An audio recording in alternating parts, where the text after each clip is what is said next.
Hai ladies, rahim adalah bagian tubuh yang hanya dimiliki wanita. Bagian tersebut untuk menerima pembuahan ketika sperma dan ovum bertemu. Walaupun begitu, bukan tidak mungkin rahim mengalami suatu gangguan, seperti kista atau miom. Nah, sayangnya kebanyakan mereka yang menderita kista atau miom tidak merasakan gejala yang signifikan. Namun jika ukuran kista atau miom mulai membesar, maka akan ada gejala-gejala tertentu yang dapat dirasakan oleh penderitanya. Dan sekitar 75% wanita akan mengalami kondisi ini pada saat tertentu. Dan biasanya kista atau miom muncul pada usia produktif, mulai dari 16 tahun hingga 50 tahun.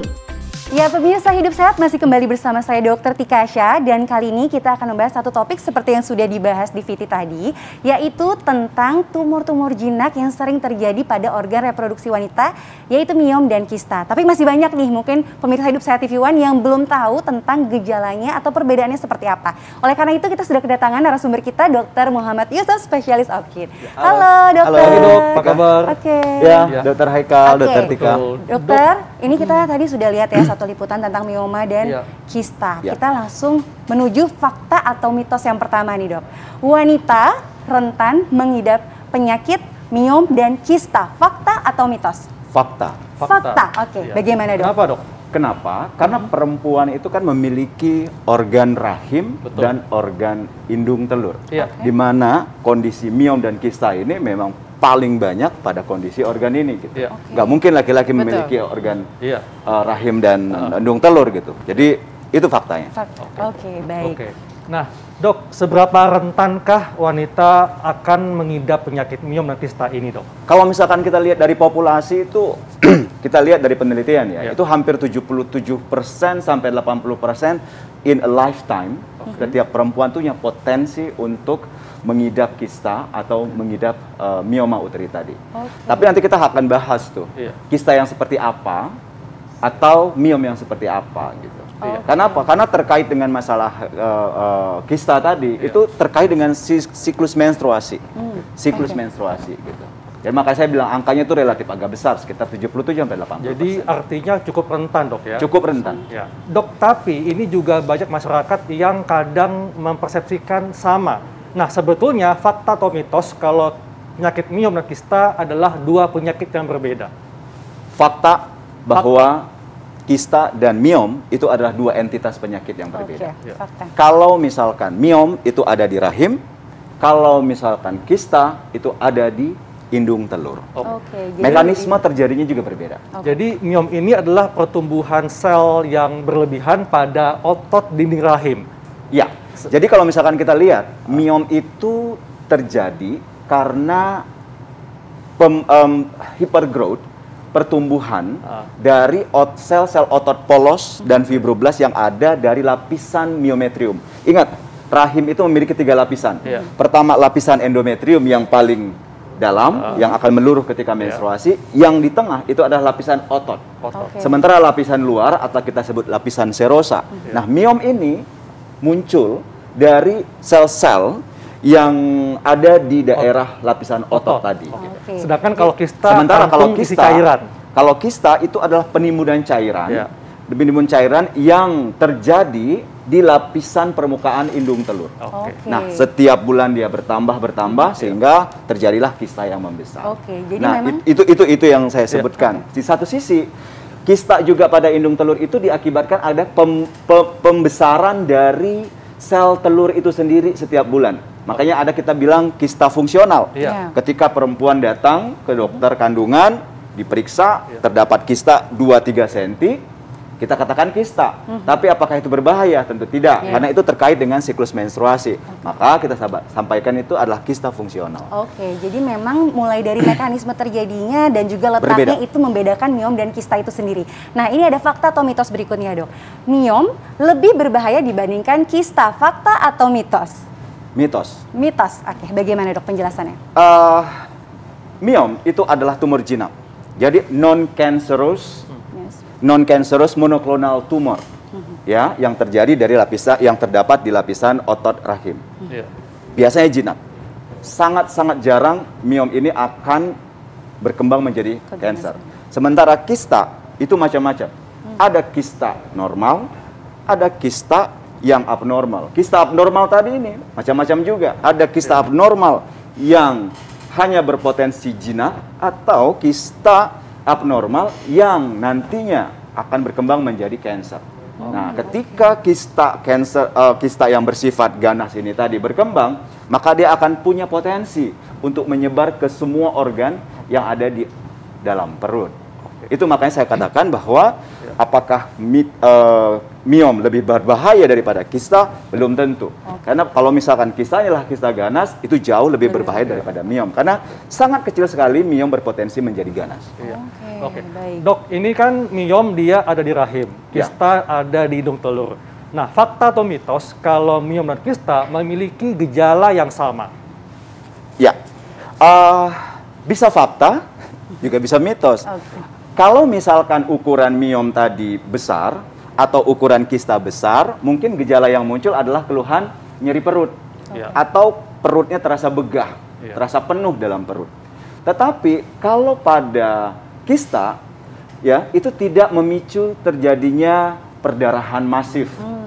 Tetapi pada miom tergantung lokasinya. Kalau misalkan dia terdapat di area dinding rahim yang hampir berbatasan dengan dinding rahim paling dalam, itu akan memicu perdarahan terutama pada saat menstruasi. Sehingga volumenya itu akan jauh lebih besar. Apa yang terjadi kalau misalkan volume darah menstruasi yang lebih besar tadi, maka perempuan tersebut akan mudah untuk terjadi anemia. Ketika orang mengalami anemia, dia akan mengeluhkan lemah, letih, gitu ya. Produktivitasnya juga akan jauh berkurang, gitu. Itulah yang saya sampaikan. Kenapa dia bisa dikatakan mitos, gitu. Jadi itu. Jadi keluhannya tergantung. Keluhannya tergantung, tidak selalu sama. Oke, dokter. Tadi dokter sempat bilang beberapa efek yang bisa timbul untuk gangguan secara keseluruhan ya, mungkin seperti anemia tadi. Nah, tapi untuk wanita-wanita produktif yang mungkin terkena miom atau kista, apakah bisa mengalami gangguan juga untuk bagian reproduksinya? Betul sekali. Kalau misalkan miom tersebut terletak di area yang mengganggu implantasi dari embrio, mungkin risiko dia untuk memiliki keturunan itu akan lebih kecil. Karena apa? Akan terjadi peluruhan.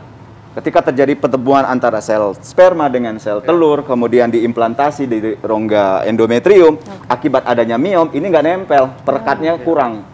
Ya kan? Nah, akibatnya akan terjadi gangguan infertilitas. Sementara kista, pada kondisi jenis tertentu seperti kista coklat, let's say, kista endometriosis, ini juga merupakan faktor pencetus terjadinya infertilitas. Kenapa? Karena pada kondisi seperti ini akan terjadi abnormal anatomi.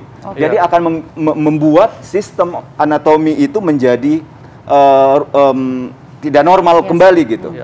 Akibat apa? Akibat peradangan, akibat perlekatan, sehingga akan sulit untuk pertemuan terjadi antara sperma dengan sel telur. Jadi sangat berhubungan juga ya. Dan tentunya ini topik yang sangat menarik, apalagi ini penting untuk para wanita. Dan sesaat lagi kita akan bahas nih apa saja penyebabnya. Makanya tetap di Hidup Sehat. Ya, pemirsa, kita masih membahas tentang miom dan kista, dua penyakit yang sering dialami oleh perempuan. Apa penyebabnya? Dok, ini ada fakta mitos yang mengatakan bahwa miom dan kista disebabkan karena kebiasaan pola makan yang tidak sehat. Misalnya mengkonsumsi makanan cepat saji atau junk food. Ini fakta atau mitos, Dok? Fakta. Fakta. Kenapa saya katakan fakta? Karena makanan-makanan cepat saji ini itu akan memicu obesitas. Terkait dengan kejadian miom dan kista tadi, itu relate dengan keseimbangan hormonal, ketidakseimbangan hormonal. Jadi mereka-mereka yang obesitas, ketidakseimbangan hormonnya akan semakin tinggi dan akan memicu terjadinya pertumbuhan miom dan kista tadi gitu. Itu salah satu. Jadi artinya resiko akan lebih tinggi, Dok. Resiko akan lebih tinggi. Baik.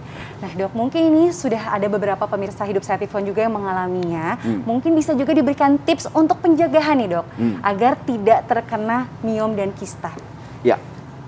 Tips saya untuk teman-teman di Hidup Sehat TV One, untuk mencegahnya adalah yang pertama, cek kesehatan rutin dulu. Pertama itu. Yang kedua, memaintain berat badan agar tidak terjadi ketidakseimbangan hormonal tadi.